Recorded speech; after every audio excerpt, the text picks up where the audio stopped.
नमस्कार दोस्तों, world tour guide and history में आपका स्वागत है।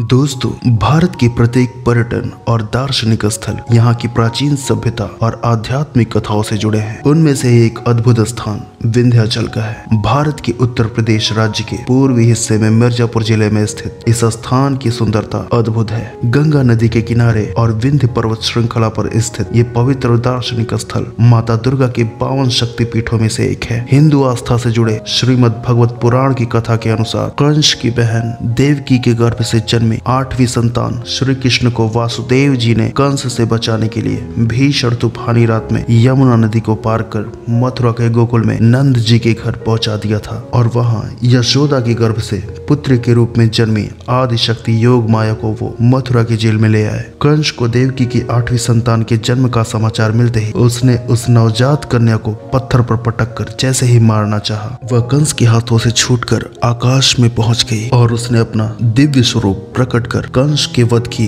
भविष्यवाणी की और तत्पश्चात वह विंध्याचल लौट गई, जिस कारण उस क्षेत्र को विंध्य क्षेत्र और माता के उस स्वरूप को विंध्यवासिनी के नाम से जाना गया। इसके अलावा हिंदू पौराणिक ग्रंथों में माता विंध्यवासिनी के रूपों का अलग अलग वर्णन मिलता है। शिव पुराण के अनुसार माता विंध्यवासिनी को सती का रूप माना गया है और प्राचीन काल में विंध्य क्षेत्र में घने जंगल होने के कारण भगवती विंध्यवासिनी को वन दुर्गा के नाम से भी जाना जाता है। दोस्तों, इस स्थान की अनेकों प्राचीन और रहस्यमयी कथाएं हैं। हिंदू आस्था से जुड़े इस महान और पवित्र स्थान पर दार्शनिकों की भारी संख्या में भीड़ होती है, लेकिन नवरात्रि के महीने में माता विंध्यवासिनी के दर्शन के लिए अनगिनत संख्या में भीड़ देखकर आप हैरान रह जाएंगे। ऐसी मान्यता है कि माता विंध्यवासिनी अपने भक्तों की सारी मनोकामनाएं पूर्ण करती हैं। पवित्र गंगा नदी के किनारे स्थित माता का ये अद्भुत स्वरूप दार्शनिकों के लिए आकर्षण का केंद्र है। यहाँ की गंगा नदी पर स्थित पक्का घाट पर पर्यटक स्नान के साथ साथ बोटिंग का भी आनंद ले सकते हैं। इसके साथ ही यहाँ पर और कई अनेक सामाजिक कार्यक्रम होते रहते हैं, जैसे उपनयन संस्कार, मुंडन संस्कार और विंध्याचल से लगभग 8 किलोमीटर की दूरी पर स्थित है अष्टभुजा मंदिर। माता विंध्यवासिनी का ये पवित्र स्थान सबसे अधिक लोकप्रिय माना जाता है। पौराणिक कथाओं के अनुसार माता विंध्यवासिनी के जन्म के समय 8 भुजाएं थी और माता के इस रूप को अष्टभुजा के नाम से जाना गया। इस पवित्र स्थान पर माता के स्वरूप का दर्शन करने के लिए यहाँ लाखों श्रद्धालु आते हैं। माता के इस स्थान पर एक दिव्य ज्योति है जो अनादिकाल से प्रज्वलित है और पर्यटन की दृष्टिकोण से भी यह स्थान बहुत खूबसूरत है। यहाँ पर्वतों और घने जंगलों के बीच स्थित माता अष्टभुजा का ये पवित्र स्थान बहुत ही रमणीक है। यहाँ की पहाड़ियों पर पर्यटकों के लिए रोपवे की भी सुविधा उपलब्ध है और यहाँ से लगभग 1 किलोमीटर की दूरी पर स्थित है सीता कुंड। पौराणिक कथाओं के अनुसार श्री रामचंद्र ने 5 जगहों पर पिंडदान किया, जिनमें पहला पिंडदान अपनी जन्मभूमि अयोध्या के सरजू नदी के किनारे, दूसरा प्रयागराज, तीसरा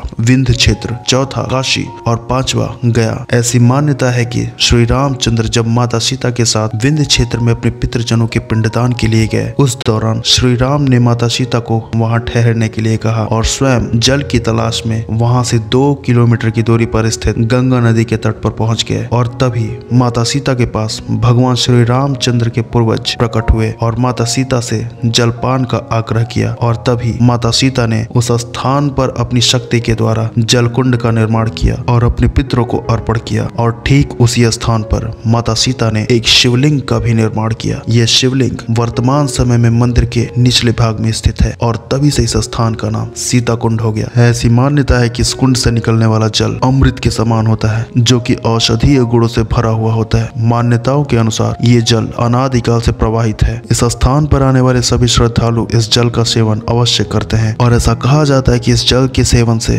असाध्य रोगों का निवारण किया जा सकता है। और अब बात करते हैं अष्टभुजा मंदिर और सीता कुंड से लगभग 6 किलोमीटर की दूरी पर स्थित काली खोह मंदिर की। पर्वतों पर स्थित माता काली का यह स्थान बहुत ही पवित्र है। पौराणिक कथाओं के अनुसार जब माता विंध्यवासिनी ने विंध्य पर्वत पर निवास किया, उस समय यहाँ पर रक्त बीज नामक राक्षस का निवास था, जिसका रक्त बीज के समान था और वो रक्त जहाँ पर भी गिरता था वहाँ दूसरे राक्षस उत्पन्न हो जाते थे। और इस दैत्य का वध करने के लिए माता शक्ति ने काली का रूप धारण किया और रक्त बीज नामक दैत्य का रक्त पान कर उसका विनाश किया, जिससे इस स्थान को दुष्टों से मुक्ति मिल गई और तभी से इस स्थान को काली खोह के नाम से जाना गया। इस मंदिर में माता का मुंह खुला हुआ है और यहाँ से लगभग 250 मीटर की दूरी पर काली खोह गुफा है, जहाँ पर माँ काली क्रोध शांत होने के बाद अभय मुद्रा में विराजमान है। यहाँ के मुख्य पुजारी श्री मयंक मिश्रा के द्वारा माता की प्रतिदिन नियमित श्रृंगार व आरती की जाती है। हिंदू दार्शनिकों के लिए माँ विंध्यवासिनी, माता अष्टभुजा और काली खोह मंदिर का दर्शन करने के बाद एक संपूर्ण परिक्रमा पूरी होती है, जिसे त्रिकोण परिक्रमा भी कहा जाता है। पर्यटन के दृष्टिकोण से देखें तो यह स्थान देशी और विदेशी सैलानियों के लिए बहुत ही आकर्षक है। इस रहस्यमयी और धार्मिक स्थान पर हर साल लाखों देशी और विदेशी सैलानी आते रहते हैं। यहाँ पर स्थित पर्वतों,